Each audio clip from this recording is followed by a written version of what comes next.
Hi everyone, it's Nicole and I have a layout using the July kit from Studio Calico.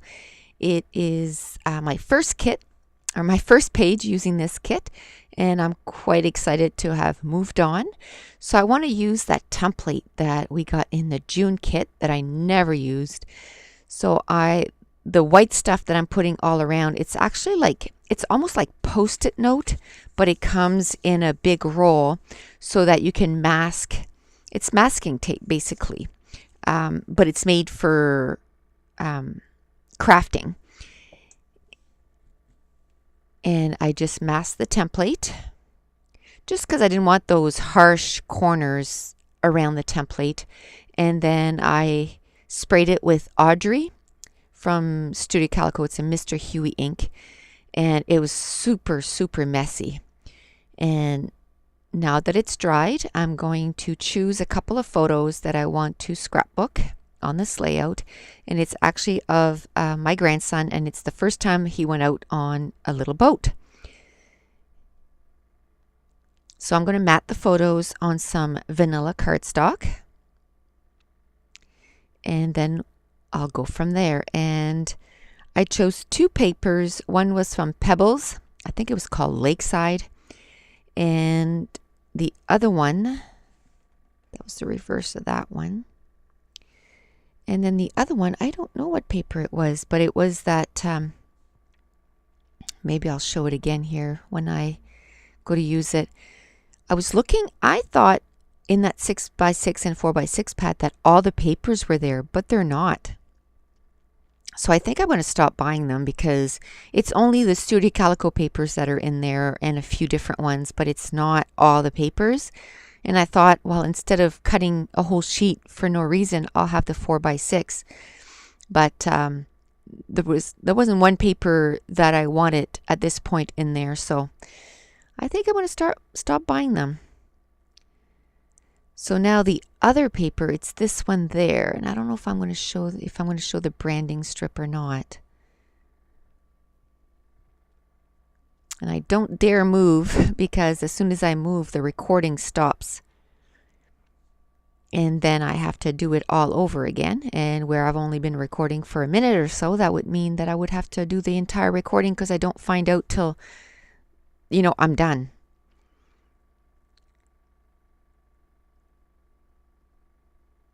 So I'm going to take a strip.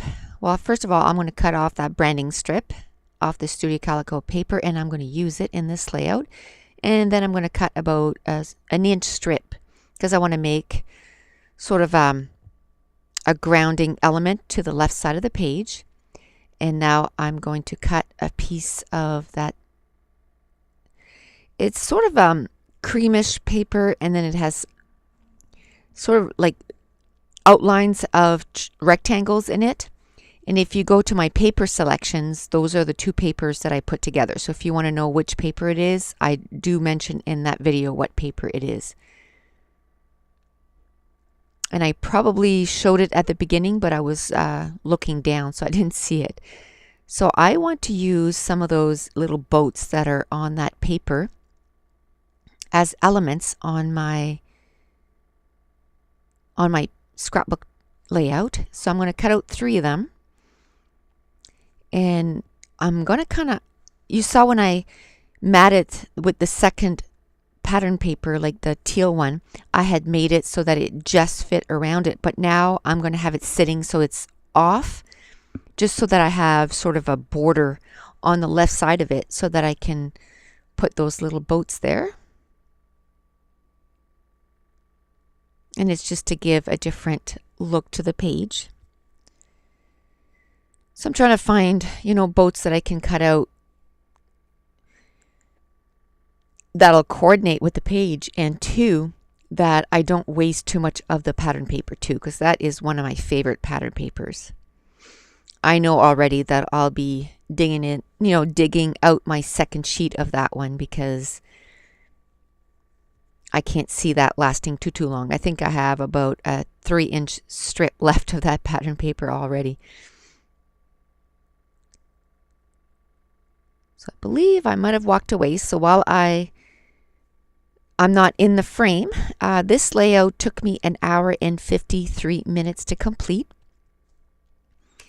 And I'm so excited to have put that June kit away. I threw out all the leftovers of the scraps. I didn't even keep any of them. Someone asked me what I did with the leftovers from Studio Calico. A lot of times the scraps that I have left are not worth keeping, so I just chuck them out. This time there was a couple that I probably should have kept, but I was so over that kit and I knew that I would never use those papers again because I didn't like them to begin with, a lot of them.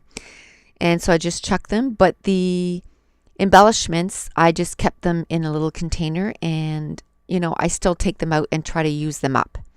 Like the alphas, I put it with this, the stuff that I plan on using this month, and try to use them up. So I try to use them in the next few months that come, and if then whatever I don't use, then I just put them with my stash. So now I took some of those alphas that we got in this month's kit, they're cork, and I took the white dauber from Hero Arts. So instead of having to take out my paintbrush and my Studio Calico white, when I saw that Hero Arts were selling the white in the daubers, I grabbed it up, and it works perfectly, and there's no mess. I don't have to clean up a paintbrush after. And now, because I find if you color with the color that you want your letters right away, the cork shows through and it's too dark. So I color them in white first, and in between, as you saw, I take out my heat gun and I heat up everything. And then I color them in the color that I want. And this time I wanted Tide Pool from Hero Arts. So now I heated them up, but I still put them aside so they finish kind of drying. And now I know I still want some of that boat paper, I guess. From Pebbles. I want some to the right side of the layout, only because there's a strip of that boat paper to the left, and then I have boats in the middle, and then there's nothing on the other side. So I just want to make sure that it's kind of balanced. So I'm going to move them. I'm going to have some to the right side of the layout too. And at first I think, I'm thinking about putting some to the left side, but that's where I want to put my title, so I'm going to change my mind. So like I said, I don't have a lot of that paper left, but I have a feeling I'm going to use it right down to the last scrap. So this is where I figured out I wanted to put my title right there next to the photo. And at this point, once I have sort of the basis of the layout done, then I know, okay, I'm going to start working on my title, or then I start looking for embellishments to put on the page. And I kind of hesitated there because when I finally glue the paper together, it doesn't go on the way I should have taken a picture and now I'm going to start working on my title, and I took out some basic gray letters that we got in a kit a few months ago.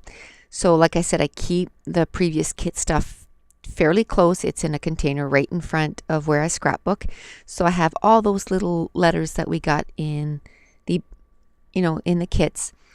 And one of them is sort of a teal with a white outline inside, and I really like it.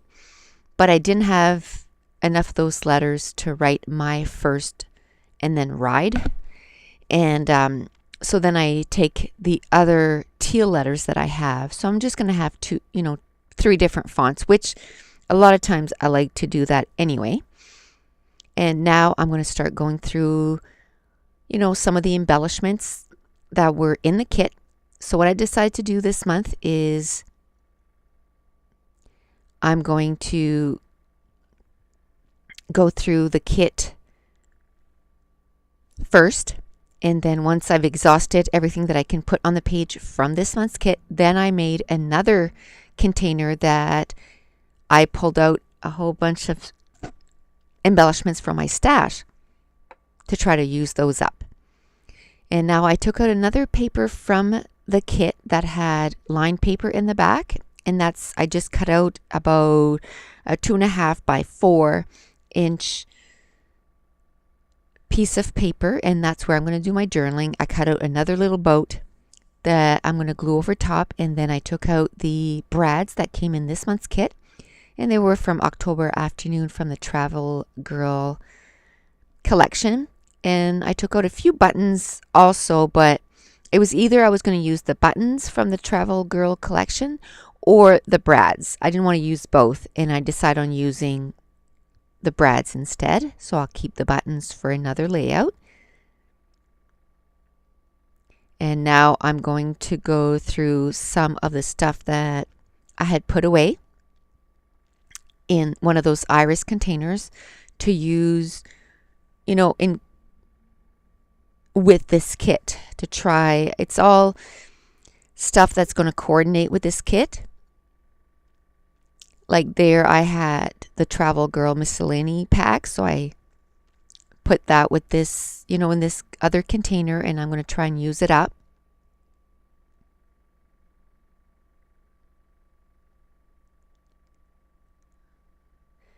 And I did take out that 3x4 card, but I don't end up using it.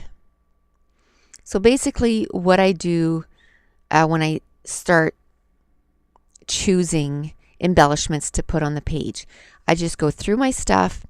I take out everything that I think, is going to coordinate with the page, and I just kind of put it on top of the page and try to just find as many things as I can that will coordinate with the page. And that's why I like my EK Success powder tool, because I used to cut the stickers right out of the page, and then your sticker sheets become really flimsy, and I don't like that.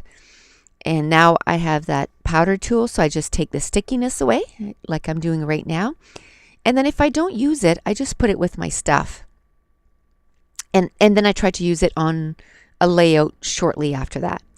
And then there was some LE Studio die cuts that I cut apart, and there's another one right here. It coordinates. The first one I cut out, what she does a sheet that has no sayings in it, and then the next one she does is the exact same colors, but then it'll have little sayings in it. And the second one that I chose, it said this was the best adventures. Now I'm looking through those tiny word stickers from My Mind's Eye from the Cut and Paste collection, and to see if there's any words that I could add to the page. Now I'm looking through that container again to see if I can find something else, and I pulled out those Cosmo Cricket words, tiny text, and I must have bought those about 2 years ago, and there is not one sticker used from it. So that's my goal with putting, some of these with the kit, is to get some of my stuff used up. Now, when I'm going to be done my 20 or so pages with this kit, I don't expect that, when I go through my stuff that you'll go like, wow, so much stuff was used, because I plan on using what came in the kit first. But at least I'm getting to use some of my stash, that I've been collecting over the years. And the reason I started getting kits was because I was buying stuff from Simon Says and Custom Crops and,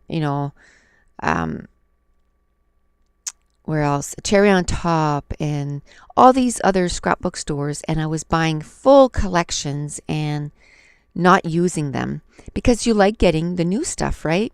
Well, I figure with getting a kit every month, I'm getting a little bit from every collection, and the collections that I really, really love, I'll still get them, like the Amy Tangerines and the Dear Lizzie Polka Dot Party, but at least I'm not ordering every week from Simon Says anymore.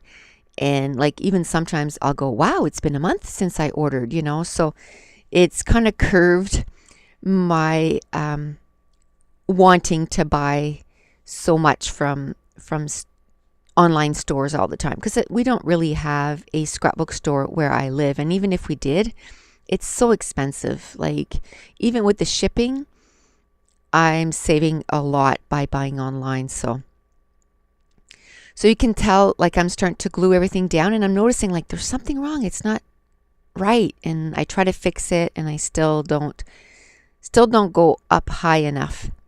And I'm going to move it again because I notice this is not how I had it. But I just can't figure out exactly how I got it. So, but it still works. I'm going to fuss with that for a few minutes. And that's why a lot of times I like to take a picture with my iPhone, because then I kind of remember where things go. And if you notice, like when I glue down my elements, I don't put glue underneath. I put glue on top.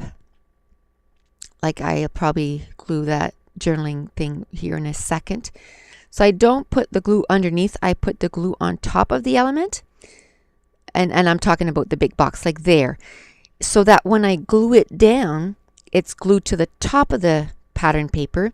So if I want to glue something else underneath, like another layer underneath, I don't have to struggle, because I've put glue underneath and I can't put any more elements underneath. And that's why I do that, so that I can keep noticing that I layering. Have to start over and over again.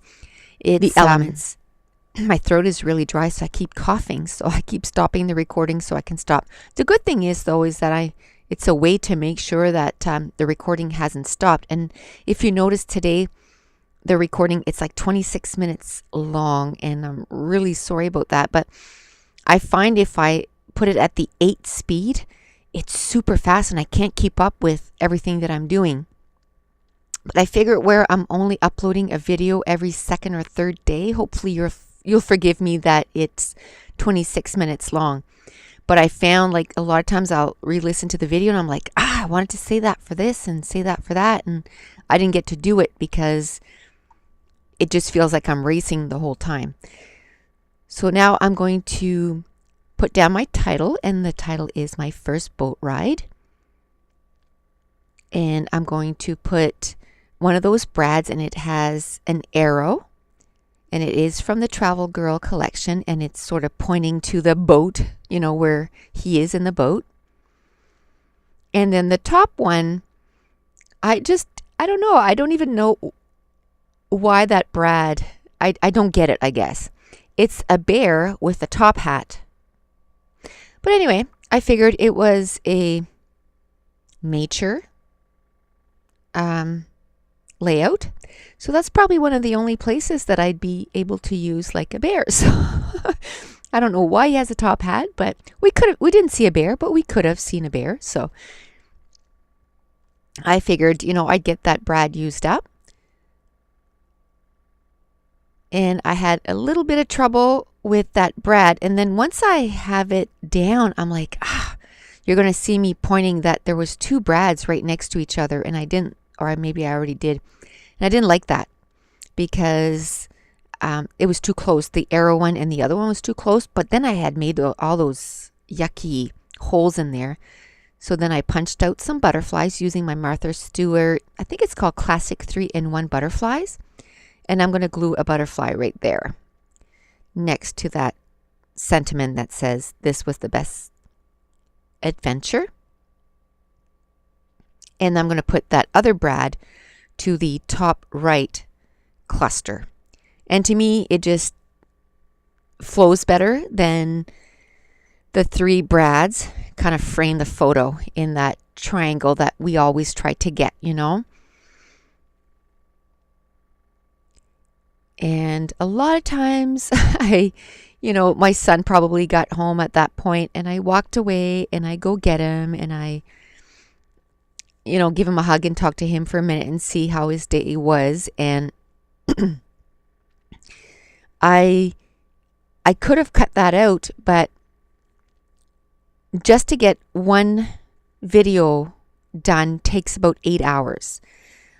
If you count the 2 hours that it took me to do the page, and it takes about 6 hours to upload it to iMovie, and then I have to do the voiceover, which takes half hour, sometimes an hour, because if it keeps booting me out and not taping, I have to redo it. And then it still has to do something, and it takes because you have to get it prepared to upload it. And that takes about 2 hours. And then it takes about another half hour if you're lucky to upload it to YouTube, because I don't know what's wrong lately, but there's something wrong with my internet. It does the whole thing, and then I think it's done, and then it says, oh, no, we couldn't upload the video. The last 3 videos, it took me at least 6 tries each videos to get them uploaded. So that's a few hours each, that. So for me to also edit too much of the video, I think it would take, I guess, I enjoy making these, but if it was too much work, then I would say, oh, it's too much work, and I wouldn't want to do them. So I hope you don't mind that sometimes I walk away and there's a little bit of, dead air. So now I'm ready to glue everything down. There was some overhang. I took my craft knife and my ruler, and it's a non-skid ruler, and it's from Martha Stewart, and I absolutely love it. It's like 3 inch by 18 inches or something like that, and it works wonderfully. Like, it doesn't move around on you when you try to cut something. And now I remembered that I wanted to put some on my washi tape, and it seems lately that I always remember the washi tape after the fact, so then I have to lift everything and kind of fuss with it. But I love having washi tape on my layout, so I'm going to do the fussing. Here I'm going to end up ripping the washi tape in half so that I can easily then tuck it underneath. So I put it in the 3 areas. And now I'm going to punch out some more butterflies, and I'm going to put some at each of the clusters. And the the bigger butterflies, I like to put some Stampin' Up! Dimensionals in behind to kind of give them a little bit of oomph in behind their wings so that it looks like they're flying away. And I knew that the butterfly, the bigger one, where it was kind of going to give me some trouble when I got to put the twine, because I didn't want to put the twine above that little word that I put there, beautiful. But I'll end up figuring something how to put that twine. So now I'm going to take out my American Craft This to That dot adhesive, and I'm going to put some on that twine, and I just kind of put it underneath the butterfly to pretend, the flight of the butterfly. And I'm going to put it in behind, or some twine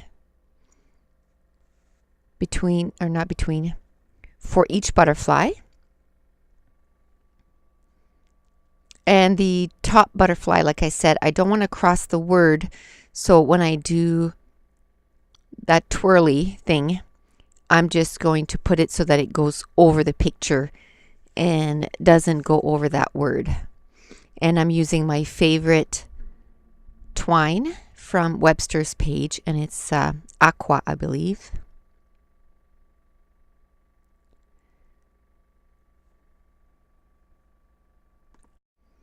Anyway, I'm super sorry that I keep stopping. I think I need some water. I have the heat on in my craft room, and it's making my throat really dry. So now I'm going to work on my journaling, and I'm going to try and do more of my journaling as I'm doing the page, because the other day I had to sit down and journal on about 15 to 20 pages because they were not done, and now I'm at the point that I refuse to put any of my pages away until there's journaling on it, because if they go in that page protector, no journaling is going to be done on them. So I had this huge stack, piled up. So now I'm going to try and do the journaling. Now I'm going to stamp the date. There was kind of an awkward little gap there on the journaling spot, so I just stamped the date. And now I'm going to add a few enamel dots, and I'm just going to add them in the center of the butterflies to kind of give them a little body. So the smaller butterflies, I just put a small enamel dot, and the other one I put a bigger one. And now I'm going to take out my Mr. Huey ink. And I'm going to splatter a few drops. And I noticed that a few places were not stuck down very well, because when I do my ATG tape, I kind of do it in the middle. I feel like I need to cough again, so I know there's less than a minute, so I'm going to try to hold it back. So I'm going to show you a few close-ups, but if you want to see more close-ups, you can go to 2 Peas in a Bucket and Studio Calico, and in the members gallery under Nicole Jones 911, or you can go to the link down below, my Facebook group. We upload all kinds of pictures there, everyone. And you can also join me on Pinterest. And that's it. The page is done. So thanks for watching. Bye.